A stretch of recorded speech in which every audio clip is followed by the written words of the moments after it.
Hello friends, welcome back to our channel. ಹೇಗಿದ್ದೀರಾ ಎಲ್ಲರೂ ಚೆನ್ನಾಗಿದ್ದೀರಾ ಅಂತ ಅಂದ್ಕೊಂಡಿದ್ದೀನಿ ಫ್ರೆಂಡ್ಸ್. ನನ್ನ ಚಾನಲ್ಗೆ ಯಾರಾದರೂ ಸಬ್ಸ್ಕ್ರೈಬ್ ಮಾಡ್ತಾ ನೋಡ್ತಾ ಇದ್ದರೆ ದಯವಿಟ್ಟು ಸಬ್ಸ್ಕ್ರೈಬ್ ಮಾಡ್ಕೊಂಡು ನೋಡಿ ಅಂತ ಹೇಳ್ತಾ ಇವತ್ತಿನ ವೀಡಿಯೋನ ಕೂಡ ಶೇರ್ ಮಾಡ್ತಾಯಿದ್ದೀನಿ. ಸೊ ಈಗಷ್ಟೇ ಆಫೀಸಲ್ಲಿ ಎಲ್ಲ ಕೆಲಸ ಮುಗಿಸ್ಕೊಂಡು ಹಾಗೆಯೇ ಮನೆಗೆ ಬರ್ತಾ ಹಾಲು ಮೊಸರು ಹಾಗೆ ಬೇಕರಿಯಲ್ಲಿ ಒಂದು ಸ್ವಲ್ಪ ಬನ್ನು ಮತ್ತು ಎಗ್ ಪಪ್ಸು ಎಲ್ಲನೂ ತೊಗೊಂಬಂದೆ. ಏನಪ್ಪ ವಿಶೇಷ ಅಂತೆಲ್ಲ ಏನೂ ಇಲ್ಲ. ಸೊ ನಮ್ಮ ಆಫೀಸ್ ಮೇನ್ ರೋಡಲ್ಲೇ ಇರೋದ್ರಿಂದ ಅದ್ರ ಆಪೋಸಿಟ್ಟು.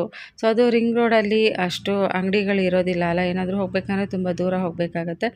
ಹಾಗಾಗಿ ಹೊಸದಾಗಿ ಒಂದು ಬೇಕ್ರಿ ಕೂಡ ಓಪನ್ ಆಗಿದೆ, ಅಯ್ಯಂಗಾರ್ ಬೇಕ್ರಿ. ತುಂಬಾ ಚೆನ್ನಾಗಿ ಇವಾಗ ಅವ್ರಿಗೂ ಕೂಡ ಬಿಸ್ನೆಸ್ ಆಗುತ್ತೆ. ಯಾಕಂದರೆ ಸುತ್ತಮುತ್ತ ಯಾವುದೇ ಥರ ಬೇಕ್ರಿ ಆಗಲಿ ಅಂಗಡಿಗಳಾಗಲಿ ಏನೂ ಇರಲಿಲ್ಲ. ಸೊ ಇದು ಓಪನ್ ಆಗಿದ್ದರಿಂದ ನಮಗೂ ಕೂಡ ಏನಾದರೂ ಇಸ್ಕೊಬರೋಕ್ಕೆ ಚೆನ್ನಾಗಿರತ್ತೆ. ಹಾಗೆಯೇ ನಾನಲ್ಲಿ ಬಂದುಬಿಟ್ಟು ಬನ್ನು ಮತ್ತು ಪಫ್ಸ್ನ ತೊಗೊಂಡು ಬಂದೆ. ಹಾಲು ಮೊಸರು ಮನೆ ಹತ್ರನೇ ಈಸ್ಕೊಂಡೆ. ಸೊ ಮತ್ತೆ ಅಂಗಡಿಗೆ ಹೋಗೋದೇನಕ್ಕೆ ಅಂತ ಬರ್ತಾನೆ ನನಗೆ ಏನೇನು ಬೇಕೋ ಎಲ್ಲ ಈಸ್ಕೊಂಡು ಬಂದುಬಿಡ್ತೀನಿ. ಸೊ ಈಗ ಬಂದು ಸೊ ಬಿಸಿಲಲ್ಲೇ ಬೆಳಗಿಂದ ಸುಮಾರು ಬಿಸಿಲಿತ್ತು, ಆದರೂ ಕೂಡ ಏನೋ ಗೊತ್ತಿಲ್ಲ ಟೀ ಬಂದು ತಿನ್ನಬೇಕು ಅಂತ ಅನ್ನಿಸ್ತಾಯಿತ್ತು. ಹಾಗಾಗಿ ಈಗ ಟೀ ಮಾಡ್ತಾಯಿದ್ದೀನಿ.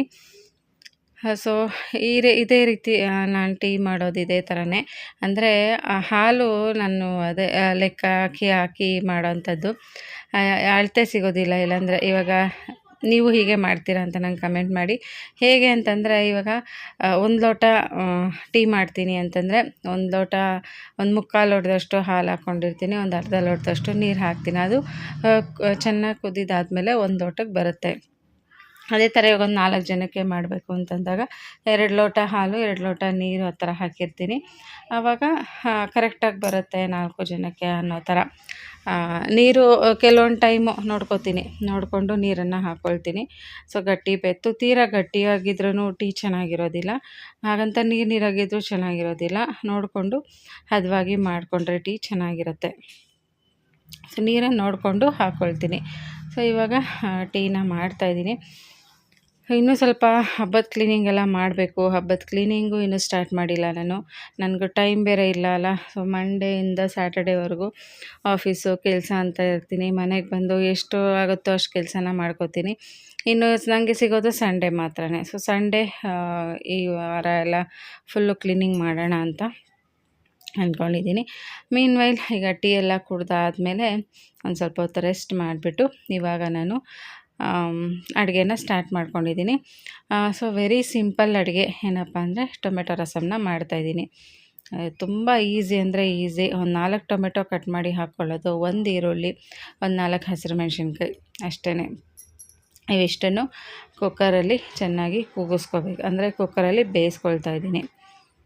ಸೊ ವೆರಿ ಈಸಿ ರೆಸಿಪಿ ಇದು.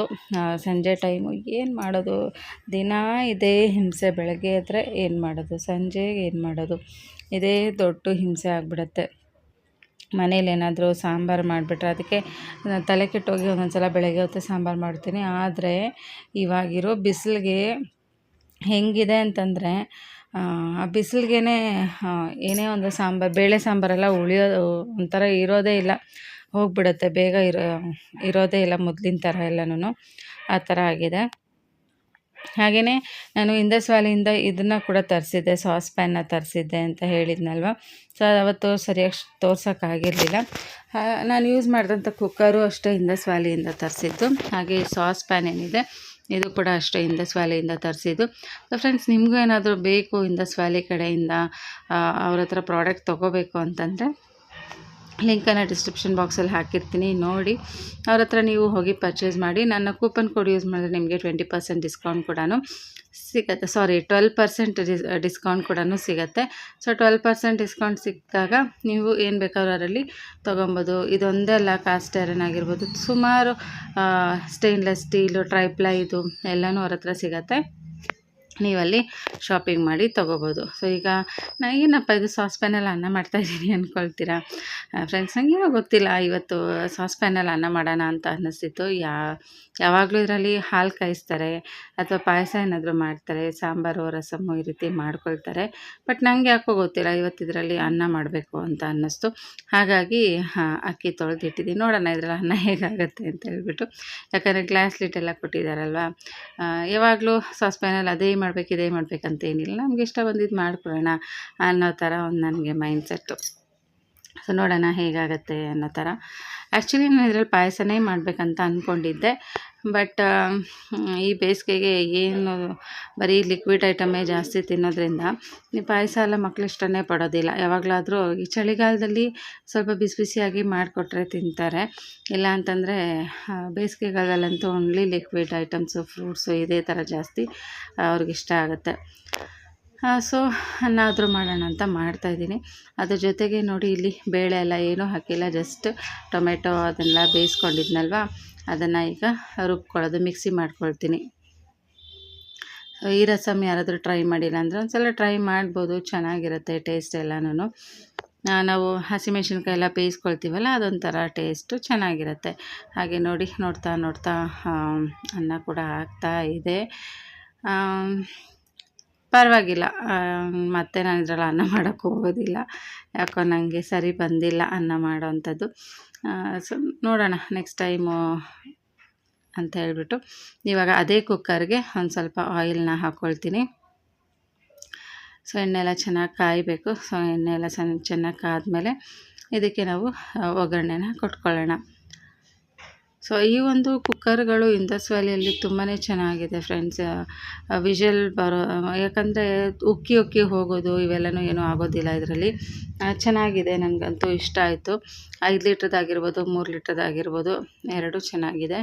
ಮೊದಲನೇದಾಗಿ ಎಣ್ಣೆ ಹಾಕ್ಕೊಂಡೀಗ ಸಾಸಿವೆ, ಜೀರಿಗೆ ಮತ್ತು ಬೆಳ್ಳುಳ್ಳಿನ ಜಜ್ಜಿ ಹಾಕ್ಕೊಳ್ತಾ ಇದ್ದೀನಿ. ಒಣಮೆಣ್ಸಿನ್ಕಾಯಿ, ಈರುಳ್ಳಿ ಒಂದು ಹಾಕ್ಕೊತಾ ಇದ್ದೀನಿ. ಇವೆಲ್ಲನೂ ಹಾಕ್ಕೊಂಡು ಚೆನ್ನಾಗಿ ಫ್ರೈ ಮಾಡ್ಕೊಳ್ಳೋಣ. ಇವಾಗ ನಾನು ಇದಕ್ಕೆ ಫ್ರೆಶ್ ಆಗಿರೋಂಥ ಕರಿಬೇವಿನ ಸೊಪ್ಪನ್ನು ಹಾಕ್ಕೊತಾ ಇದ್ದೀನಿ.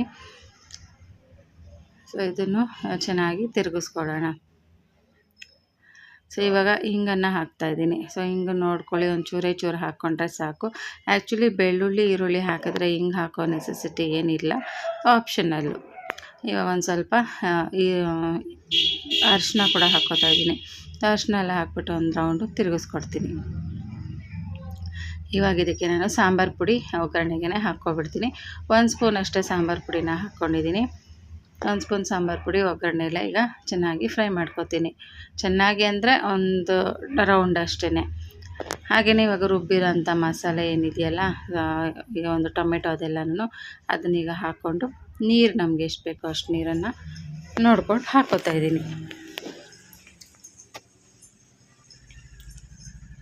ಸೊ ಎಷ್ಟು ತೆಳು ಬೇಕೋ ಅಷ್ಟು ತೆಳುವಾಗಿ ನಾವು ನೀರನ್ನು ಹಾಕ್ಕೊಬೋದು. ಸೊ ಇವಾಗ ನಾನು ನೋಡ್ತಾ ಒಂದು ಸ್ವಲ್ಪ ಹಾಗೆಯೇ ಉಪ್ಪನ್ನು ಹಾಕ್ಕೊತಾ ಇದ್ದೀನಿ ಟೇಸ್ಟ್ಗೆ. ಬೆಲ್ಲ ಆಪ್ಷನಲ್ಲು, ಬೇಕಿದ್ದರೆ ಹಾಕ್ಕೊಬೋದು. ಬಟ್ ಇದರಲ್ಲಿ ಈ ರಸಮ್ಗೆ ನಾನೇನು ಬೆಲ್ಲ ಹಾಕಲಿಲ್ಲ. ನಾರ್ಮಲ್ ಹುಣಸೆಹಣ್ಣು ರಸ ಏನಾದರೂ ಮಾಡಿದ್ರೆ ಬೆಲ್ಲನ ಹಾಕ್ತೀನಿ. ಇದು ಇಷ್ಟೇ. ಬೇಕಾದ್ರೆ ಲಾಸ್ಟಲ್ಲಿ ಕೊತ್ತಂಬರಿ ಸೊಪ್ಪು ಆ್ಯಡ್ ಮಾಡಿಕೊಂಡು ಒಂದು ಕುದಿಸಿದ್ರೆ ಟೊಮೆಟೊ ರಸಮ್ ರೆಡಿ ಆಗುತ್ತೆ. ಸೊ ಫ್ರೆಂಡ್ಸ್ ಇವಾಗ ನಾನು ಹಾಗೆಯೇ ಮ್ಯಾಂಗೋ ಚಟ್ನಿನ ಕೂಡ ಮಾಡ್ತಾಯಿದ್ದೀನಿ ಫ್ರೆಂಡ್ಸ್. ಮ್ಯಾಂಗೋ ಈಗಿನ ಸೀಸನ್ ಅಲ್ವಾ, ಚೆನ್ನಾಗಿರುತ್ತೆ. ಪಚ್ಚಡಿ ಅಂತಾರಲ್ವ, ಆ ಥರ ಮಾಮಿಡಿಕಾಯಿ ಪಚ್ಚಡಿ ಅಥವಾ ಮಾವಿನಕಾಯಿ ಪಚ್ಚಡಿ ಅಂತ ಹೇಳ್ತಾರೆ, ಅದನ್ನು ಮಾಡ್ಕೊತಾಯಿದ್ದೀನಿ. ನನಗಂತೂ ತುಂಬಾ ಇಷ್ಟ ಇದು. ಅನ್ನಕ್ಕೆ ಚಪಾತಿಗೆಲ್ಲ ಚೆನ್ನಾಗಿರುತ್ತೆ. ಮೊದಲನೇದಾಗಿ ನಾನು ಸಾಸಿವೆ ಹಾಗೆಯೇ ಮೆಂತ್ಯ ಮತ್ತು ಒಣಮೆಣ್ಸಿನ್ಕಾಯಿ ಇವಿಷ್ಟನ್ನು ಡ್ರೈ ರೋಸ್ಟ್ ಮಾಡ್ಕೊಂಡಿದ್ದೆ. ಸೊ ಡ್ರೈ ಆಗಿ ರೋಸ್ಟ್ ಮಾಡ್ಕೊಂಡಿದ್ದೀನಿ. ಹಾಗೆಯೇ ಇಲ್ಲಿ ಮಾವಿನಕಾಯಿಗಳನ್ನೆಲ್ಲ ಸ್ವಲ್ಪ ತೋತಾಪುರಿ ಮಾವಿನಕಾಯಿ ತೊಗೊಂಡಿದ್ದೀನಿ, ಅದನ್ನು ಕಟ್ ಮಾಡಿ ಇಟ್ಕೊಂಡಿದ್ದೀನಿ. ಹಾಗೆಯೇ ನಾನು ಡ್ರೈ ರೋಸ್ಟ್ ಏನು ಮಾಡ್ಕೊಂಡಿದ್ನಲ್ಲ ಅದನ್ನು ಪುಡಿ ಮಾಡಿದ್ದೀನಿ ಫಸ್ಟು. ಸೊ ತೀರಾ ನೈಸಾಗಿ ಪುಡಿ ಆಗಬೇಕಂತೇನಿಲ್ಲ. ಸೊ ಈ ರೀತಿ ಒರಟಾಗಿ ಪುಡಿ ಆದರೆ ಸಾಕು. ಇವಾಗ ಇದಕ್ಕೆ ನಾನು ಬೆಳ್ಳುಳ್ಳಿ ಒಂದು 4-5 ಬೆಳ್ಳುಳ್ಳಿ ಹೆಸರುಗಳನ್ನ ಹಾಕ್ಕೊತಾ ಇದ್ದೀನಿ. ಹಾಗೆಯೇ ಇದಕ್ಕೆ ನಾವು ಮಾವಿನಕಾಯಿ ಏನು ಕಟ್ ಮಾಡಿ ಇಟ್ಕೊಂಡಿದ್ವಲ್ಲ ಅದನ್ನು ಹಾಕ್ಕೊಳ್ತೀನಿ. ಸೊ ಇದಂತೂ ಎಷ್ಟು ಚೆನ್ನಾಗಿರುತ್ತೆ ಅಂತಂದರೆ, ನಾವು ಬಿಸಿ ಬಿಸಿ ಅನ್ನಕ್ಕೆ ಒಂದು ಸ್ವಲ್ಪ ತುಪ್ಪ ಹಾಕ್ಕೊಂಡು ಈ ಪಚ್ಚಡಿನ ಹಾಕ್ಕೊಂಡು ತಿಂತಾಯಿದ್ರೆ ಯಾವ ಸಾಂಬಾರು ಇಲ್ಲ ಇದ್ರ ಮುಂದೆ, ಆ ರೀತಿ ಇರುತ್ತೆ. ಇವಾಗೆಲ್ಲ ಸೀಸನ್ ಅಲ್ವಾ, ಸೀಸನಲ್ಲಿ ಮಾಡಿಟ್ಕೊಂಡ್ರೆ ಸೀಸನಲ್ಲಿ ಬಂದಾಗ ಆ ಸೀಸನಲ್ಲಿ ಬರೋವಂಥ ಫ್ರೂಟ್ಸು, ವೆಜಿಟೇಬಲ್ಸು ಎಲ್ಲನೂ ನಾವು ಯೂಸ್ ಮಾಡ್ಕೋಬೇಕಾಗುತ್ತೆ ಅಡುಗೆಗಳಿಗೆ. ಸೊ ಇವಾಗ ನಾನು ಒಂದು 2 ರೌಂಡ್ ತಿರುಗಿಸ್ಕೊಂಡಿದ್ದೀನಿ. ಸೊ 2 ರೌಂಡು ಮಿಕ್ಸಿಯಲ್ಲಿ ತಿರುಗಿಸ್ಕೊಂಡ್ಮೇಲೆ ಒಂದು ಸ್ವಲ್ಪ ಉಪ್ಪನ್ನು ಇವಾಗ ಆ್ಯಡ್ ಮಾಡ್ತಾಯಿದ್ದೀನಿ. ಸೊ ನೀರೇನು ಹಾಕೋದು ಬೇಡ ಇದಕ್ಕೆ. ಹಾಗೆ ಹೊರಗಡೆನೇ 2-3 ದಿನ ಇಟ್ಟು ನಾವು ತಿನ್ಬೋದು. ಸೊ ನೀರೇನು ಹಾಕ್ಕೊಂಡಿಲ್ಲ ನಾನು, ಹಾಗೆಯೇ ರುಬ್ಕೊಂಡಿರೋದು. ಅದಾದಮೇಲೆ ಇವಾಗ ಇದಕ್ಕೆ ಒಗ್ಗರಣೆ ಹಾಕೋಣ. ಮೊದಲನೇದಾಗಿ ಒಂದು ಸ್ವಲ್ಪ ಎಣ್ಣೆ ಹಾಕ್ಕೊಂಡಿದ್ದೀನಿ, ಹಾಗೆಯೇ ಒಂದು ಸ್ವಲ್ಪ ಸಾಸಿವೆ ಹಾಕ್ಕೋತಾ ಇದ್ದೀನಿ. ಸೊ ಟೇಸ್ಟ್ ಅಂತೂ ಒಂದು ಸಲ ಟ್ರೈ ಮಾಡಲೇಬೇಕು. ಹಾಗೆಯೇ ಸ್ವಲ್ಪ ಜೀರಿಗೆನ ಹಾಕ್ಕೋತಾ ಇದ್ದೀನಿ. ಸೊ ಅನ್ನಕ್ಕೆ, ಚಪಾತಿಗೆ, ಮುದ್ದೆಗೆ ಇಲ್ಲ, ಮುದ್ದೆಗೆ ಆಗೋದಿಲ್ಲ, ಅನ್ನ ಚಪಾತಿಗೆ ಚೆನ್ನಾಗಿರುತ್ತೆ. ಹಾಗೆಯೇ ಒಂದು ಸ್ವಲ್ಪ ಈ ಒಂದು ಒಣಗಿದ ಮೆಣಸಿನ್ಕಾಯಿ ಹಾಗೆ ಕರ್ಬೇವಿನ ಸೊಪ್ಪನ್ನು ಹಾಕ್ಕೊಂಡು ರುಬ್ಬಿಟ್ಕೊಂಡಿದ್ದಲ್ಲ ಮ್ಯಾಂಗೋನ, ಅದನ್ನು ಕೂಡ ಇವಾಗ ಆ ಒಂದು ಒಗ್ಗರಣೆಯಲ್ಲೇ ಹಾಕ್ತಾಯಿದ್ದೀನಿ. ಸೊ ಇದು ಒಗ್ಗರಣೆಯಲ್ಲಿ ಎಣ್ಣೆ ಎಲ್ಲ ಚೆನ್ನಾಗಿ ಇಟ್ಕೊಂಡು ಬಿಡುತ್ತೆ. ಸೊ ಜಸ್ಟ್ ಒಂದು ರೌಂಡಾಗೆ ತಿರುಗಿಸ್ಕೊಟ್ರೆ ಸಾಕು. ಒಂಚೂರು ಅರಿಶಿನ ಪುಡಿ ಬೇಕಾದರೆ ನೀವು ಆ್ಯಡ್ ಮಾಡ್ಕೊಬೋದು. ಸೊ ಇದಂತೂ ಸೂಪರಾಗಿ ಇರುತ್ತೆ. ಅಂದರೆ ಇದು ಸ್ವಲ್ಪ ಹೆಂಗಿರುತ್ತೆ ಅಂದರೆ ಖಾರವಾಗಿ, ಹುಳಿಯಾಗಿ ಚೆನ್ನಾಗಿರುತ್ತೆ. ಎಣ್ಣೆಲಿ ಬೇರೆ ನಾವು ಲಾಸ್ಟಿಗೆ ಒಗ್ಗರಣೆ ಕೊಡ್ತೀವಲ್ಲ, ಯಾವಾಗ ಬೇಕಾದರೂ ತಿನ್ಬೋದು. ಸೊ ಮಧ್ಯಾಹ್ನ ಲಂಚ್ಗೆ ಕೂಡ ತೊಗೊಂಡೋಗ್ಬೋದು. ಮಧ್ಯಾಹ್ನ ಲಂಚ್ಗೆ ಜಸ್ಟ್ ಅನ್ನ ಮಾತ್ರ ತೊಗೊಂಡೋಗಿ ಈ ಥರ ತೊಕ್ಕುಗಳೆಲ್ಲ ಇತ್ತು ಅಂದರೆ ಅನ್ನಕ್ಕೆ ಜಸ್ಟ್ ಇದನ್ನು ಮಾತ್ರ ಮಿಕ್ಸ್ ಮಾಡಿಕೊಂಡು ಹೊಟ್ಟೆ ತುಂಬ ಊಟ ಮಾಡಿ ಒಂದು ಗ್ಲಾಸ್ ಮಜ್ಜಿಗೆ ಕುಡಿದ್ಬಿಟ್ರೆ ಮಧ್ಯಾಹ್ನದ ಊಟ ಸೂಪರಾಗಿರುತ್ತೆ. ಸೊ ನಾನು ಯೂಶ್ವಲಿ ಈ ಥರನೇ ಜಾಸ್ತಿ ಇಷ್ಟಪಡೋವಂಥದ್ದು. ಈ ಥರ ಚಟ್ನಿಗಳು ಮತ್ತು ಈ ತೊಕ್ಕುಗಳು ಮತ್ತು ಪಚ್ಚಡಿಗಳು ಈ ರೀತಿ ಎಲ್ಲನೂ ಜಾಸ್ತಿ ಇಷ್ಟಪಡ್ತೀನಿ. ಇದಕ್ಕೆಲ್ಲ ಅನ್ನಕ್ಕೆ ಹಾಗೆ ಮಿಕ್ಸ್ ಮಾಡ್ಕೊಂಡು ತಿನ್ನೋವಂಥದ್ದು. ಸೊ ಈಗ ಇದು ರೆಡಿ ಆಗಿದೆ. ಸೊ ನಮ್ಮಮ್ಮ ಕೂಡ ಎಲ್ಲ ಥರ ಚಟ್ನಿಗಳು ಮತ್ತು ಪಚ್ಚಡಿಗಳು ಎಲ್ಲ ಮಾಡಿಟ್ಟಿರ್ತಾರೆ. ಅವ್ರಿಗೆ ಹೋದಾಗೆಲ್ಲ ತೊಗೊಂಬರ್ತಾ ಇರ್ತೀನಿ. ಅದು ನನ್ನ ಬ್ಯಾಗಲ್ಲೇ ಇರುತ್ತೆ ಯಾವಾಗ್ಲೂ. ಯಾಕಂದರೆ ಮಧ್ಯಾಹ್ನ ಟೈಮು ಆಫೀಸಲ್ಲಿ ಒಂದೊಂದು ಸಲ ಬರೀ ಅನ್ನನೇ ತೊಗೊಂಡೋಗ್ಬಿಟ್ಟಿರ್ತೀನಿ. ಅನ್ನ ತೊಗೊಂಡೋದಾಗ ಈ ರೀತಿ ಪಚ್ಚಡಿ ಎಲ್ಲ ಇತ್ತು ಅಂದರೆ ಅದನ್ನ ಹಾಕ್ಕೊಂಡು ತಿಂತೀನಿ. ಸಮ್ಟೈಮ್ಸ್ ಸಾಂಬಾರೆಲ್ಲ ಎತ್ಕೊಂಡೋಗಕ್ಕೆ ಬೇಜಾರಾಗುತ್ತೆ. ಇಲ್ಲ ಅಂತಂದರೆ ಅದರ ಸಾಂಬಾರು ಏನಕ್ಕೆ ಅಂತಂದರೆ ಸಾಂಬಾರೆಲ್ಲ ಚೆಲ್ಲೋಗ್ಬಿಡುತ್ತೆ ಅನ್ನೋದು ಒಂದು ಇದು. ಹಾಗಾಗಿ ಎತ್ಕೊಂಡೋಗಕ್ಕೆ ಇಷ್ಟಪಡಲ್ಲ. ಹಾಗಾಗಿ ಸೊ ನೋಡಿ ಇವಾಗ ಫೈನಲಿ ರೆಡಿ ಆಗಿದೆ. ಇವಾಗ ಇದನ್ನು ಅನ್ನಕ್ಕೆ ಹಾಕ್ಕೊಂಡು ತಿನ್ನೋಣ, ಟೇಸ್ಟ್ ಮಾಡೋಣ ಯಾವ ರೀತಿ ಬರುತ್ತೆ ಅಂತ ಹೇಳ್ತೀನಿ. ಸೊ ನೋಡ್ತಾ ಇದ್ರೇ ಬಾಯಲ್ಲಿ ನೀರು ಉರ್ತಾ ಇರುತ್ತೆ, ಆ ಥರ ಇದೆ. ಸ್ವಲ್ಪ ಜಾಸ್ತಿ ತೀರ ನೈಸಾಗಿ ಮಾಡ್ಕೊಬಾರ್ದು. ಈ ರೀತಿ ಒಂದು ಸ್ವಲ್ಪ ಏನು ಹೇಳ್ತಾರೆ, ಅರ್ಧಂಬರ್ಧ ತರ್ತರಿಯಾಗಿ, ಕರೆಕ್ಟ್. ಒಂದೊಂದು ಸಲ ಎಡಿಟಿಂಗ್ ಮಾಡಬೇಕಾದ್ರೆ ಪದಗಳೇ ಬರೋದಿಲ್ಲ ಬಾಯಲ್ಲಿ, ಆ ಥರ ಆಗಿಬಿಡುತ್ತೆ. ಸೊ ನೋಡಿ ಫ್ರೆಂಡ್ಸ್, ತುಂಬಾ ಚೆನ್ನಾಗಿದೆ. ತಿಂತಾ ಇದ್ದರೆ ಇನ್ನೂ ತಿನ್ನೋಣ ಅನಿಸ್ತಿರುತ್ತೆ. ಅನ್ನ ಜೊತೆಗಂತೂ ಸೂಪರಾಗಿದೆ. ಸೊ ನಾನು ಇವಾಗ ಇದನ್ನ ಎಂಜಾಯ್ ಮಾಡ್ತೀನಿ ಫ್ರೆಂಡ್ಸ್. ಹಾಗೆಯೇ ಇದು ಆಗಲೇ ಶೂಟ್ ಮಾಡಿದಂಥ ವೀಡಿಯೋ, ಬಟ್ ಆಗಲೇ ಹಾಕೋದಕ್ಕಾಗಲಿಲ್ಲ. ಇವಾಗ ಎಂಡ್ ಮಾಡೋವಾಗ ಹಾಕ್ತಾಯಿದ್ದೀನಿ. ಒಂದು ಕಡೆ ಅನ್ನನೂ ರೆಡಿ ಆಗಿದೆ, ರಸಮು ರೆಡಿ ಆಗಿದೆ. ಆ್ಯಕ್ಚುಲಿ ಮಾವಿನಕಾಯಿ ಪಚ್ಚಡಿನ ನಾನು ಬೆಳಗ್ಗೆ ಮಾಡಿದ್ದೆ. ಬೆಳಗ್ಗೆ ಮಾಡಿ ಆಫೀಸ್ಗೆ ತೊಗೊಂಡೋಗಿದ್ದೆ. ಆ ರೆಸಿಪಿ ಕೂಡ ಈಗ ಶೇರ್ ಮಾಡಿಬಿಟ್ಟೆ. ಇವಾಗ ಸಂಜೆ ಬಂದುಬಿಟ್ಟು ಬಿಸಿ ಬಿಸಿ ಅನ್ನ ಮಾಡ್ಕೊಂಡಿದ್ದೀನಿ, ಅದಕ್ಕೆ ಟೊಮೆಟೊ ರಸಮನ್ನ ಮಾಡ್ಕೊಂಡಿದ್ದೀನಿ. ಸೊ ಈಗ ಭರ್ಜರಿಯಾಗಿ ಊಟ ಮಾಡಿಬಿಟ್ಟು, ಊಟ ಆದಮೇಲೆ ಸಿಂಕಲ್ಲಿರೋ ಪಾತ್ರೆಗಳೆಲ್ಲ ತೊಳೆದಾಕ್ಬಿಟ್ರೆ ಒಂದು ಕೆಲಸ ಮುಗಿಯುತ್ತೆ. ಹಾಗೆಯೇ ಮಧ್ಯಾಹ್ನ ವಿನಯ್ ಏನು ಮಾಡಿದ್ದ, ನಿಂಬೆಹಣ್ಣು ಜ್ಯೂಸ್ ಮಾಡಿದ್ದ. ಸೊ ನಿಂಬೆಹಣ್ಣು ಹಾಕಿ ಜ್ಯೂಸ್ ಮಾಡಿದ್ದಾನೆ. ಇನ್ನೊಂದು ಸ್ವಲ್ಪನೇ ಇತ್ತು, ಒಂದು ಅರ್ಧ ಲೋಟದಷ್ಟು ಇತ್ತು ಅಷ್ಟೇ. ನಾನು ಫ್ರಿಜ್ಜನ್ನು ನೋಡಿದೆ, ಏನಾದರೂ ಪಾತ್ರೆಗಳಿದ್ರೆ ಎಲ್ಲ ವಾಶ್ ಮಾಡಿಬಿಡೋಣ ಅಂತ ಹೇಳಿದಾಗ ಇದು ಕೂಡ ಇತ್ತು, ಒಂದು ಅರ್ಧ ಲೋಟ ಅಷ್ಟೇ ಇತ್ತು. ನೀನು ಅದನ್ನೇನಕ್ಕೆ ಮತ್ತೆ ಸಿಂಕಿಗೆ ಹಾಕೋದು, ಕುಡಿದ್ಬಿಟ್ಟು ಒಂದೇ ಸಲ ಸಿಂಕಿಗೆ ಹಾಕೋಣ ಆಮೇಲೆ ಅಂತ ಹೇಳ್ಬಿಟ್ಟು ಈಗ ಎಂಜಾಯ್ ಮಾಡ್ತಿದ್ದೀನಿ. Okay friends, thank you so much for watching. ಇದಾಗಿತ್ತು ಇವತ್ತಿನ ವೀಡಿಯೋ. ಟೇಕ್ ಕೇರ್, ಬಾಯ್.